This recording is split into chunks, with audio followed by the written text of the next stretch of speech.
Hi dears, welcome back to my channel. ഇന്നത്തെ വീഡിയോയിൽ നമ്മൾ പിൻടക്കിൽ വരുന്ന ഒരു കുർത്തി സ്റ്റിച്ച് ചെയ്യുന്നത് എങ്ങനെയാണെന്ന് കേട്ടോ കാണിക്കുന്നത്. അപ്പോൾ അതിന് വേണ്ടിയിട്ട് ഞാനിതാ ഫ്രണ്ട് പീസും ബാക്ക് പീസും ഒക്കെ ഞാൻ കട്ട് ചെയ്ത് വെച്ചിട്ടുണ്ട്. ഫ്രണ്ട് പീസ് ഞാൻ മാറ്റി വെക്കാം കേട്ടോ, ബാക്ക് പീസാണ് നമ്മളിപ്പോൾ കട്ട് ചെയ്ത് കൊടുക്കുന്നത്. അപ്പോൾ ഞാൻ നമ്മുടെ അളവിന് തന്നിട്ടുള്ള ഡ്രസ്സ് വെച്ചിട്ട് ഞാൻ മെഷർമെൻ്റ് എല്ലാം മാർക്ക് ചെയ്ത് കൊടുക്കുക കേട്ടോ. അപ്പോൾ കറക്റ്റായിട്ട് നമ്മൾ 2 മടക്കിലാണ് നമ്മൾ ക്ലോത്ത് ഇട്ടിട്ടുള്ളത്.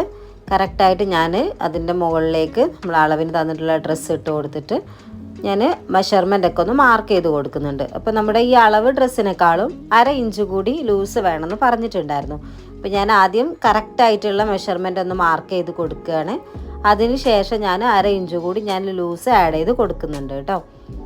എല്ലാ മാർക്കിങ്ങും ഞാൻ സാധാരണ നമ്മൾ ചെയ്യുന്നത് പോലെ തന്നെ മാർക്ക് ചെയ്ത് കൊടുക്കുകയാണ്.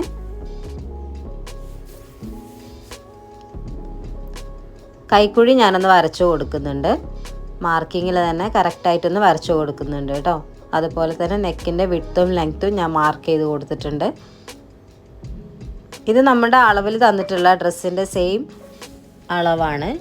നമ്മുടെ ലൂസ് അഡീഷണൽ നമ്മൾ ആഡ് ചെയ്ത് കൊടുക്കുക കേട്ടോ ചെയ്യുന്നത്. അതിന് ശേഷം ഞാൻ തയ്യൽ തുമ്പ് കൂടി ആഡ് ചെയ്തിട്ട് മാർക്ക് ചെയ്ത് കൊടുക്കുന്നുണ്ട്. ഇനി നമുക്ക് ഷോൾഡർ സ്ലോപ്പും കൈക്കുഴിയൊക്കെ മാർക്ക് ചെയ്തിട്ട് നമുക്ക് വരച്ചു കൊടുക്കാം കേട്ടോ.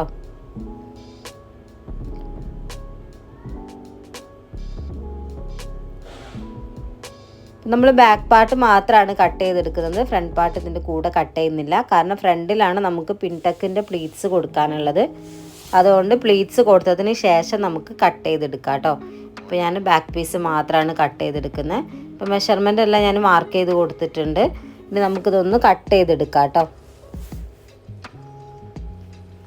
ഇതിൻ്റെ കൂടെ തന്നെ ലൈനിങ് വെച്ചിട്ട് ചെയ്യണമെങ്കിൽ അങ്ങനെ ചെയ്യാം. ഞാൻ ലൈനിങ് സെപ്പറേറ്റ് ആണ് കട്ട് ചെയ്തെടുക്കുന്നത്. ബാക്ക് പീസ് കട്ട് ചെയ്തതിന് ശേഷമാണ് ഞാൻ ലൈനിങ് കട്ട് ചെയ്തെടുക്കുന്നത്. ഇനി ഒരുമിച്ച് ലൈനിങ്ങും ബാക്ക് പീസും കൂടി കട്ട് ചെയ്തെടുക്കണമെങ്കിൽ അങ്ങനെയും കട്ട് ചെയ്തെടുക്കാം കേട്ടോ. ഞാനിതാ കട്ട് ചെയ്തെടുത്തിട്ടുണ്ട്. ഇനി നമുക്ക് ലൈനിങ്ങും കൂടി ഈ സെയിം അളവിൽ തന്നെ ഒന്ന് കട്ട് ചെയ്തെടുക്കാം.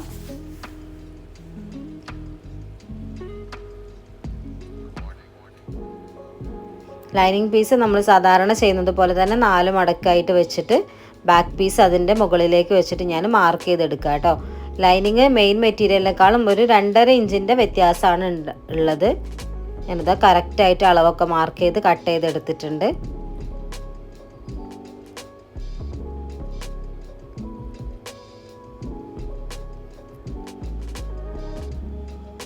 ഇനി നമുക്ക് സ്ലീവ് ഒന്ന് കട്ട് ചെയ്തെടുക്കാം കേട്ടോ. അപ്പോൾ അതിന് ശേഷം നമുക്ക് ഫ്രണ്ട് പീസിൽ പിൻടക്ക് നമുക്ക് സ്റ്റിച്ച് ചെയ്തെടുക്കാം. സ്ലീവിന് എൻ പോർഷനിലെ ബോർഡർ കൂടി കൊടുക്കുന്നുണ്ട്. അപ്പോൾ ആ ബോർഡറിൽ കഴിഞ്ഞിട്ടുള്ള 2 ഇഞ്ച് വീതിയിലാണ് ബോർഡർ കൊടുക്കുന്നത്. അപ്പോൾ ബോർഡർ കഴിഞ്ഞിട്ടുള്ള അളവാണ് ഞാൻ മാർക്ക് ചെയ്ത് കൊടുക്കുന്നത് കേട്ടോ. എത്രയാണോ നമുക്ക് തന്നിട്ടുള്ള അളവ് അതിൽ നിന്ന് 2 ഇഞ്ച് കുറച്ചിട്ടാണ് ഞാൻ മാർക്ക് ചെയ്തിട്ടുള്ളത്. ഇപ്പോൾ 17 ഇഞ്ചാണെങ്കിൽ 15 ഇഞ്ചാണ് ഞാൻ മാർക്ക് ചെയ്ത് കൊടുത്തിട്ടുള്ളത്. 2 ഇഞ്ചും അതിൻ്റെ തയ്യൽ തുമ്പും കൂടി കൂട്ടിയിട്ട് നമുക്ക് ബോർഡർ കട്ട് ചെയ്തെടുത്തിട്ട് ജോയിൻ ചെയ്ത് കൊടുക്കാം കേട്ടോ. നോർമൽ സ്ലീവാണ്. സ്ലീവ് ഞാൻ കറക്റ്റായിട്ട് അതിൻ്റെ മെഷർമെൻറ്റ് അളന്നെടുത്തിട്ട് ഞാനിതിലേക്കൊന്ന് മാർക്ക് ചെയ്ത് കൊടുക്കുന്നതാണ്.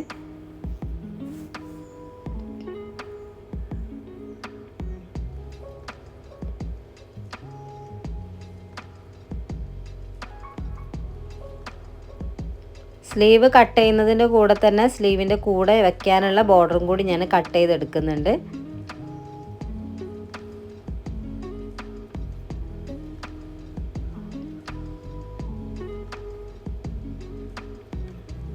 സ്ലീവിൻ്റെ സെൻറ്റർ പോർഷൻ മാർക്ക് ചെയ്തിട്ട് ഫ്രണ്ട് പോർഷനിലേക്ക് വരുന്ന ഭാഗം ഒന്ന് കുഴിച്ച് കട്ട് ചെയ്ത് കൊടുക്കുന്നുണ്ട് കേട്ടോ.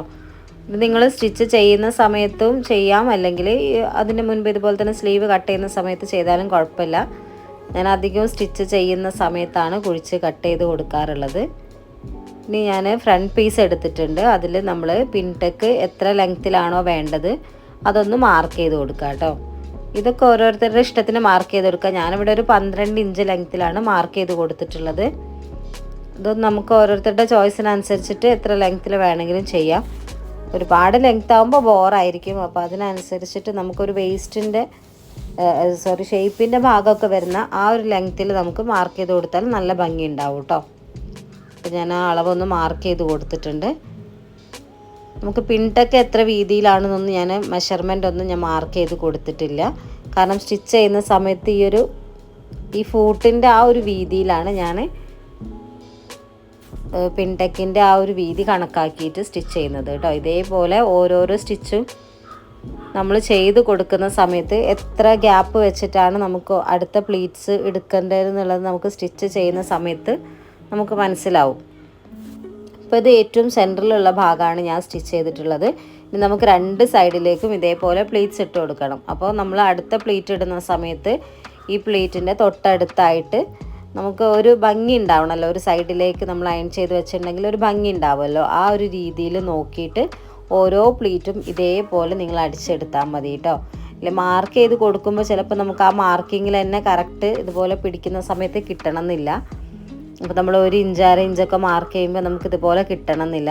അതേസമയം നമുക്ക് ഈ ഒരു പ്രഷർ ഫൂട്ടിൻ്റെ വീതിയിലൊക്കെ ചെയ്തെടുത്താൽ മതി എന്നുള്ളതാണെങ്കിൽ നമുക്ക് കറക്റ്റായിട്ട് കിട്ടും. നമ്മൾ ഏത് മാർക്കിങ്ങിലാണോ നമ്മൾ സ്റ്റിച്ച് അവസാനിപ്പിക്കേണ്ടത് ആ ഒരു ഭാഗം മാത്രം നമ്മളൊന്ന് മാർക്ക് ചെയ്ത് കൊടുത്താൽ മതി. പ്ലീറ്റ് ഇതേപോലെ നമ്മൾ ഓരോ പ്ലീറ്റും അതിൻ്റെ അടുത്ത പ്ലീറ്റ് വരുന്ന സമയത്ത് നല്ല നീറ്റായിട്ട് ഇങ്ങനെ അടുക്കി വെക്കുന്നത് പോലെ നമുക്ക് കിട്ടും കേട്ടോ.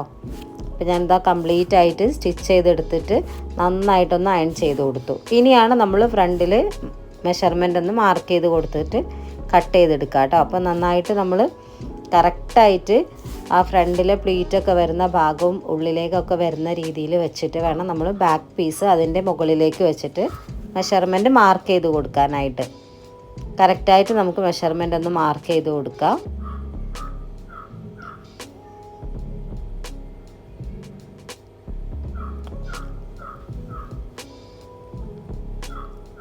ആ പ്ലീറ്റ് വരുന്ന ഭാഗത്ത് നമുക്കൊരു ചെറിയൊരു വ്യത്യാസം ഉണ്ടാവും. അപ്പോൾ അതൊന്ന് ഉള്ളിലേക്ക് മടക്കി വെച്ചിട്ട് നമ്മൾ അതിൻ്റെ മുകളിലേക്ക് ബാക്ക് പീസ് വെച്ച് കട്ട് ചെയ്താൽ മതി കേട്ടോ.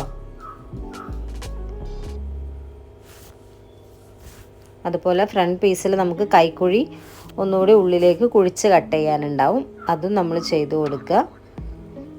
അതിനുശേഷം ഞാനിതാ ഫ്രണ്ടിലെ പീസും കൂടി കട്ട് ചെയ്തെടുക്കുന്നുണ്ട്. നമുക്ക് കട്ടിങ് പാർട്ട് ഇത്രയാണ് വരുന്നത്. ഇനി നമുക്ക് നെക്ക് ഇതുപോലെ ക്യാൻവാസിൽ കട്ട് ചെയ്തിട്ടാണ് സ്റ്റിച്ച് ചെയ്തെടുക്കുന്നത്.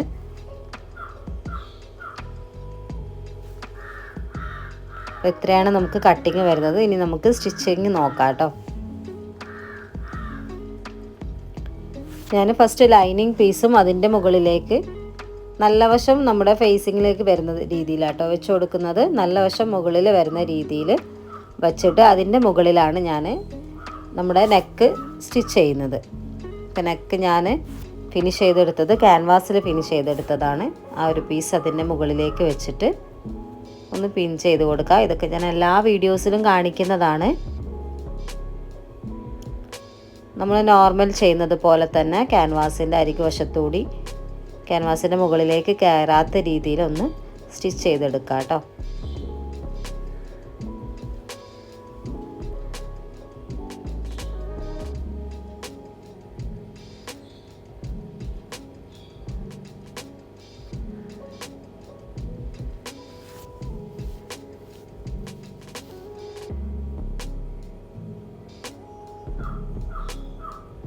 നമ്മൾ സാധാരണ ചെയ്യുന്നത് പോലെ ഒരു 1/2 ഇഞ്ച് ഗ്യാപ്പിൽ ക്ലോത്ത് വെച്ചിട്ട് നമ്മൾ ബാക്കിയെല്ലാം കട്ട്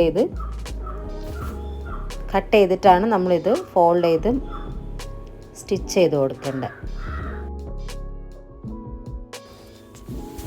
ഇനി ക്യാൻവാസ് ഇല്ലാതെ നെക്ക് സ്റ്റിച്ച് ചെയ്യുകയാണെങ്കിൽ ഒരു കോട്ടൺ പീസൊക്കെ വെച്ചിട്ട് ഇതേപോലെ തന്നെ നിങ്ങൾക്ക് കഴുത്ത് അടിച്ച് മറിച്ച് സ്റ്റിച്ച് ചെയ്യാം കേട്ടോ. അല്ലെങ്കിൽ ലൈനിങ്ങിൽ നമ്മുടെ നെക്കിൻ്റെ വിഡ്ത്തും ലെങ്ത്തും ഒക്കെ മാർക്ക് ചെയ്തിട്ട് ലൈനിങ് മാത്രം വെച്ചിട്ട് സ്റ്റിച്ച് ചെയ്താലും കുഴപ്പമില്ല. ക്യാൻവാസ് വെക്കുമ്പോൾ കുറച്ചും കൂടി സ്റ്റിഫായിട്ട് നല്ല നീറ്റായിട്ടിരിക്കും. ആ ഒരു വ്യത്യാസം മാത്രമേ ഉള്ളൂ. ഇനിയിപ്പോൾ ക്യാൻവാസ് ഇല്ലെങ്കിലും നിങ്ങൾക്ക് നല്ല നീറ്റായിട്ട് തന്നെ നെക്കൊക്കെ ഫിനിഷ് ചെയ്തെടുക്കാനായിട്ട് പറ്റും. അപ്പം നമ്മൾ ബാക്ക് നെക്കാണ് ഇപ്പോൾ നമ്മൾ സ്റ്റിച്ച് ചെയ്തിട്ടുള്ളത്. ഇനി ഫ്രണ്ട് നെക്കും ഇതേപോലെ തന്നെ നമുക്ക് ചെയ്തെടുക്കാം.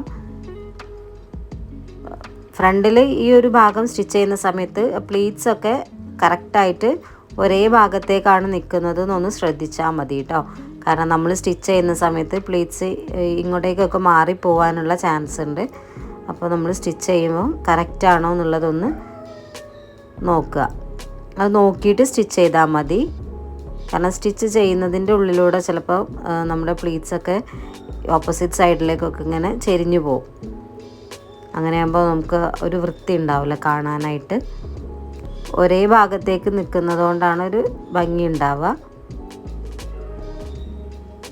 കറക്റ്റായിട്ട് നമ്മൾ ബാക്ക് പീസിൽ ചെയ്തതുപോലെ തന്നെ പിന്നൊക്കെ കുത്തി വെച്ചിട്ട് സ്റ്റിച്ച് ചെയ്തെടുക്കാം കേട്ടോ.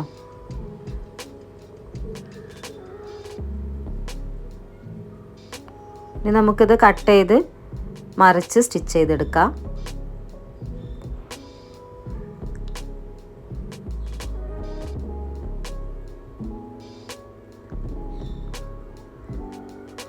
ഇങ്ങനെ ചെയ്യുമ്പോൾ നമുക്ക് കറക്റ്റായിട്ട് നല്ല നീറ്റായിട്ടാണ് നമുക്ക് ക്യാൻവാസൊക്കെ ചെയ്യുന്ന സമയത്ത് നീറ്റായിട്ടാണ് നമുക്ക് നെക്ക് കിട്ടുക. ഏത് ഡിസൈൻ ആണെങ്കിലും ഇപ്പോൾ സിമ്പിളായിട്ട് ഇതുപോലെ റൗണ്ട് നെക്ക് അല്ലാതെ വേറെ ഏത് ഡിസൈൻ ആണെങ്കിലും കറക്റ്റ് ഷേപ്പും കാര്യങ്ങളൊക്കെ നമുക്ക് ക്യാൻവാസിൽ ചെയ്യുമ്പോൾ നല്ല വൃത്തിയിൽ കിട്ടും.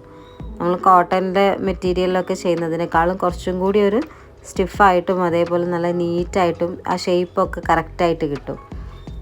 ഇനി അതല്ലെങ്കിലും നമുക്ക് കോട്ടൻ്റെ മെറ്റീരിയൽ അഡീഷണൽ പീസ് വെച്ചിട്ട് ഇതേപോലെ മറിച്ചടിച്ചിട്ട് ഫിനിഷ് ചെയ്തെടുക്കാനായിട്ട് പറ്റും കേട്ടോ.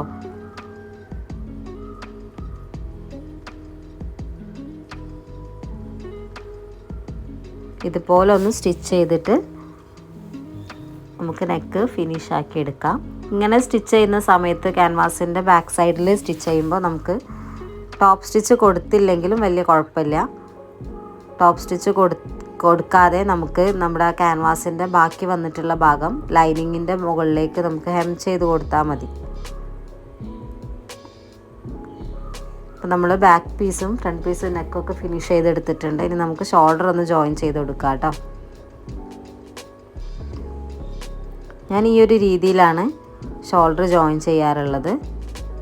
ബാക്ക് പീസും ഫ്രണ്ട് പീസും ഒരുമിച്ച് വെച്ചിട്ട് ലൈനിങ് പീസ് ഫ്രണ്ട് പീസിൻ്റെ മുകളിലേക്ക് വരുന്ന രീതിയിൽ കവർ ചെയ്ത് വെക്കുക ചെയ്യുക. അപ്പോൾ നമുക്ക് മെയിൻ മെറ്റീരിയൽ രണ്ടും ഒരു ഭാഗത്തും ലൈനിങ് പീസ് രണ്ടും ഒരു ഭാഗത്തുമായിട്ട് കിട്ടും. എന്നിട്ട് ഒരു സ്റ്റിച്ച് കൊടുക്കുക കേട്ടോ. ആദ്യം ഒരു ലോങ് സ്റ്റിച്ച് കൊടുക്കുക. കാരണം നമുക്ക് നെക്ക് കറക്റ്റായിട്ട് കിട്ടിയിട്ടുണ്ടോ ഇല്ല എന്നുള്ളതൊന്ന് ചെക്ക് ചെയ്യാൻ വേണ്ടിയിട്ടാണ്.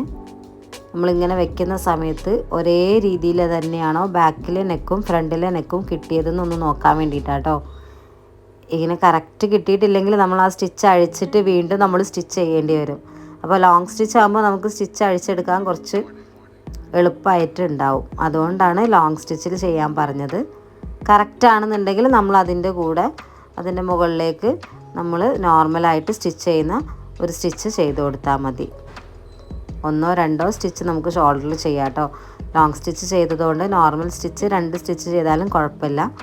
ഈ രീതിയിൽ നമുക്ക് ഷോൾഡർ ജോയിൻ ചെയ്തതിന് ശേഷം നമുക്ക് ബാക്ക് നെക്കിലും ഫ്രണ്ട് നെക്കിലും ടോപ്പ് സ്റ്റിച്ച് കൂടി കൊടുക്കാം. ഈ ടോപ്പ് സ്റ്റിച്ച് നിർബന്ധമില്ല കേട്ടോ. നേരത്തെ ഞാൻ പറഞ്ഞതുപോലെ ക്യാൻവാസിൻ്റെ ബാക്ക് സൈഡ് സ്റ്റിച്ച് ചെയ്തതുകൊണ്ട് പൊങ്ങിപ്പോരും എന്നുള്ളൊരു പ്രശ്നം ഉണ്ടാവില്ല. പക്ഷേ ടോപ്പ് സ്റ്റിച്ച് കൊടുത്താൽ കുറച്ചും കൂടി ഭംഗി ഉണ്ടാവും, കുറച്ചും കൂടി ഒരു നീറ്റ് ഉണ്ടാവും, അത്രയേ ഉള്ളൂ. അതിനുശേഷം ഞാൻ ലൈനിങ്ങിൻ്റെ താഴെ ഭാഗവും അതേപോലെ തന്നെ നമ്മുടെ മെയിൻ മെറ്റീരിയലും ലൈനിങ്ങും കൂടി ഒന്ന് ചേർത്ത് സ്റ്റിച്ച് ചെയ്ത് കൊടുക്കുന്നുണ്ട്. അപ്പോൾ ഇത്രയാണ് നമുക്ക് മെയിനായിട്ടുള്ള സ്റ്റിച്ചിങ്. നമ്മുടെ നെക്കിൻ്റെ ഭാഗത്തുള്ള സ്റ്റിച്ചിങ്ങൊക്കെ കഴിഞ്ഞിട്ടുണ്ട്. ഇനി നമുക്ക് സ്ലീവിൻ്റെ പോർഷനും കൂടിയാണ് ചെയ്യാനുള്ളത്. മെയിൻ തുണിയും ലൈനിങ് പീസും കൂടി ഞാനൊന്ന് അറ്റാച്ച് ചെയ്ത് കൊടുക്കുന്നുണ്ട് കേട്ടോ. കംപ്ലീറ്റ് ആയിട്ടൊന്ന് സ്റ്റിച്ച് ചെയ്ത് കൊടുക്കുന്നുണ്ട്. നമുക്ക് സ്ലീവിൻ്റെ ബോർഡർ ഒന്ന് അറ്റാച്ച് ചെയ്തെടുക്കാം.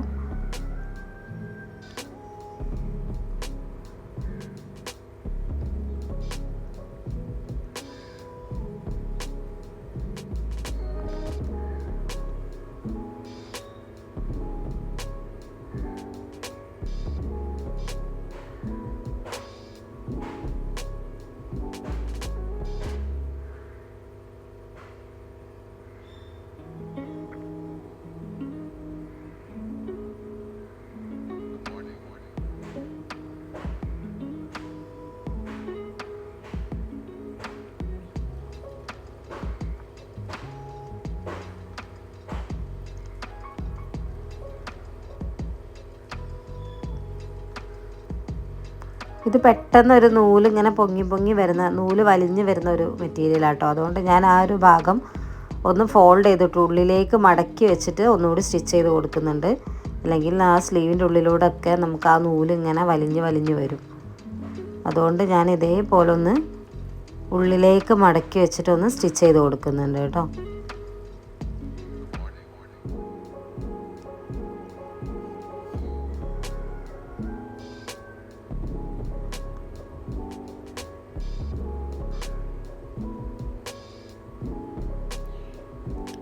സ്ലീവ് ഞാൻ 2 സ്ലീവും ഇതേപോലെ തന്നെ ഞാൻ ഫിനിഷ് ചെയ്തെടുത്തിട്ടുണ്ട്. ഇനി നമുക്ക് സ്ലീവ് ഒന്ന് ജോയിൻ ചെയ്ത് കൊടുക്കാം. സ്ലീവ് ജോയിൻ ചെയ്യുക, അതേപോലെ തന്നെ നമുക്ക് കറക്റ്റ് മെഷർമെൻ്റൊക്കെ മാർക്ക് ചെയ്തിട്ട് ഷേപ്പ് സ്റ്റിച്ച് ചെയ്ത് കൊടുക്കുക. ഓപ്പൺ സ്റ്റിച്ച് ചെയ്യുക. ഇത്രയാണ് നമുക്കിനി സ്റ്റിച്ചിങ് പാർട്ട് വരുന്നത്. സ്ലീവൊക്കെ അറ്റാച്ച് ചെയ്യുന്ന സമയത്ത് ഡബിൾ സ്റ്റിച്ച് എന്തായാലും ചെയ്ത് കൊടുക്കാം കേട്ടോ. അപ്പോൾ എല്ലാവരും ഇങ്ങനത്തെ ഒക്കെ മോഡൽസ് ഒന്ന് ട്രൈ ചെയ്ത് നോക്കാം. നമ്മുടെ ഞാൻ പറയുന്നത് പോലെ തന്നെ എല്ലാ വീഡിയോസിലും ഞാൻ പറയുന്നതാണ്, ഇതേപോലുള്ള സിമ്പിളായിട്ടുള്ള മോഡൽസൊക്കെ എല്ലാവർക്കും എളുപ്പത്തിൽ തന്നെ ചെയ്യാൻ പറ്റുന്ന മോഡൽസാണ്. ഇനി പുറത്തേക്ക് സ്റ്റിച്ച് ചെയ്ത് കൊടുക്കാൻ പേടിയാണ്, അല്ലെങ്കിൽ ശരിയാവോ കറക്റ്റ് ആവോ എന്നൊക്കെ ഉള്ളൊരു പേടിയുള്ളവർ സ്വന്തം അളവിലൊന്ന് സ്റ്റിച്ച് ചെയ്ത് നോക്കുക. ഓരോ മോഡൽസും ഇങ്ങനെ സ്റ്റിച്ച് ചെയ്ത് പഠിച്ചാൽ നമുക്ക് നല്ല നീറ്റായിട്ട്, നല്ല അടിപൊളിയായിട്ട്, പെർഫെക്റ്റ് ആയിട്ടൊക്കെ ചെയ്തെടുക്കാനായിട്ട് പറ്റും. അപ്പം അങ്ങനെ നമ്മൾ റെഡി ആയിട്ട് വരുന്ന സമയത്ത് പുറത്തേക്കൊക്കെ സ്റ്റിച്ച് ചെയ്ത് കൊടുക്കാനായിട്ട് നമുക്ക് പറ്റും. നമ്മൾ പേടിച്ചിരുന്നാൽ നമുക്ക് സ്റ്റിച്ച് ചെയ്യാനോ അല്ലെങ്കിൽ സ്റ്റിച്ച് ചെയ്യുന്നത് നല്ല നീറ്റായിട്ട് കിട്ടുമൊന്നുമില്ല. എപ്പോഴും നിങ്ങൾ സ്റ്റിച്ച് ചെയ്ത് നോക്കുക കേട്ടോ. അങ്ങനെയാണെങ്കിലാണ് നമുക്ക് നല്ല അടിപൊളിയായിട്ട് ഓരോ മോഡലും, ഏത് മോഡൽസ് ആണെങ്കിലും നല്ല അടിപൊളിയായിട്ട് നിങ്ങൾക്ക് ചെയ്യാനായിട്ട് പറ്റും. അപ്പോൾ നമ്മുടെ സ്റ്റിച്ചിങ് ഇത്രയാണുള്ളത്. ഇങ്ങനെയാണ് നമ്മുടെ ഫൈനൽ ലുക്ക് വരുന്നത്. നമ്മുടെ വീഡിയോ ഇഷ്ടമെങ്കിൽ ലൈക്ക് ചെയ്യുക, ഷെയർ ചെയ്യുക, സബ്സ്ക്രൈബ് ചെയ്ത് സപ്പോർട്ട് ചെയ്യുക. എന്തെങ്കിലും ഡൗട്ട്സോ കാര്യങ്ങളോ ഉണ്ടെങ്കിൽ കമൻറ്റിൽ പറയാം കേട്ടോ.